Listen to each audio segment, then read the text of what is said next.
This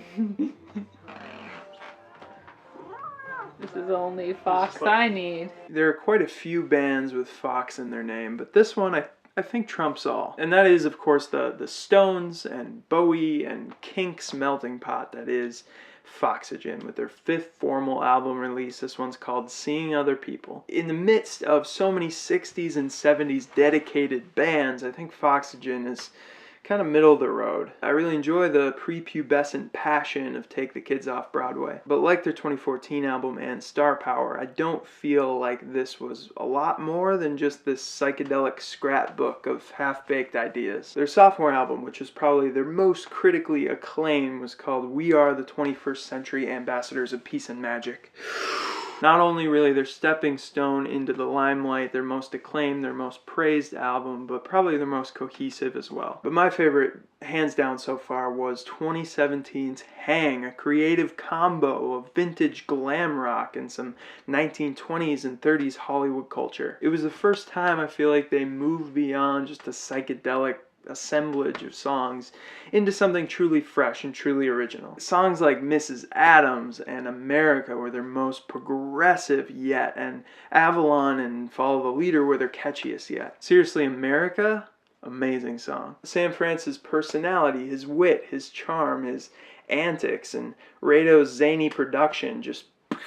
And I am finding it pretty difficult to know what to say about Seeing Other People, because it doesn't have that kind of concept. It doesn't have that kind of identity, and it's just a little bit more of an enigma. It does have a little bit more of a synth funk approach, like that last MGMT album. Like on the song Mona, which slinks along with this effortless bass and synth groove. Definitely a little bit of that last one from Toro y Moi in there, even though I think this was recorded before that album, but whatever. The song Face the Facts is a lesson on settling for a normal life, and a little bit depressing in that way. With a little disco thrown in there, a little Ariel Pink on that chorus. Unfortunately, this is a song that ends up proving its own point with a pretty lifeless vocal snippets thrown on top of this very tepid, very flat ending. Along with synth funk, we get some straight up Springsteen worship on the song The Thing Is, or the single Livin' a Lie. The saving grace of that song is just how catchy that chorus is, but wow, is that a dead-on John Mellencamp. Now you're never not gonna hear Jack and Diane, I'm so sorry. Livin' a Lie employs some cheap millennial 4-chord songwriting and a melody that's just sung right along with the chord sequence in a way that like Kanye would, or like, I guess, any mainstream hip-hop sort of pop artist. Ba-na-na-na-na-na.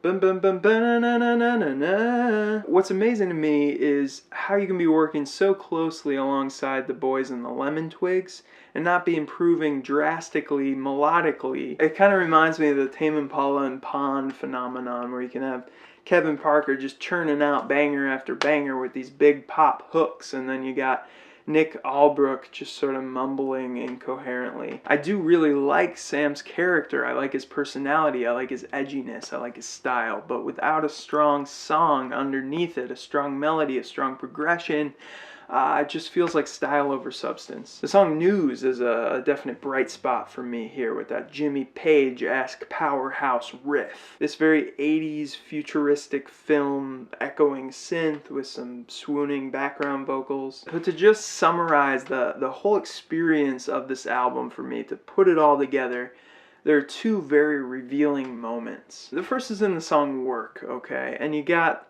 a bridge at the end of the song, I think it's that, and then it moves back into the chorus, and it sounds like they should have this big cliche sort of drum fill thing, like a ja-jun, ja-jun, ja-jun, like Phil Collins sort of thing. But, you know, credit to them, they didn't do that, but instead they just give us like this shun, and it sounds like the drummer just kind of forgot. And then you got the aptly named closing song, The Conclusion, with just a little bit of chatter at the beginning, a little bit of, you know, studio noise, a little banter in the studio. And they don't say anything, you know, it's not even funny. It's not like, it's just meaningless chatter. And to me, you know, maybe it's this cool postmodern thing or something where you're just putting so little effort into it that it's actually this amazing masterpiece, but it just feels so careless. The attitude is so casual. I just I don't sense a reason for this album to even exist. Like, why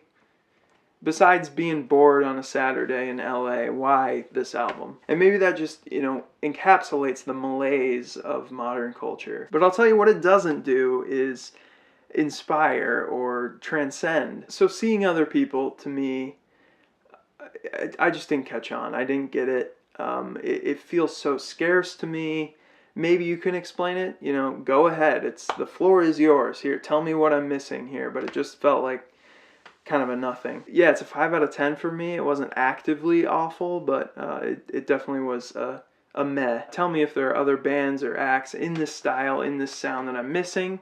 I am really on top of this kind of music, and I feel like I have a pretty good handle on the scene in general, but just give me some ideas. Throw some stuff out there in the comments, and as always, thank you so much for watching.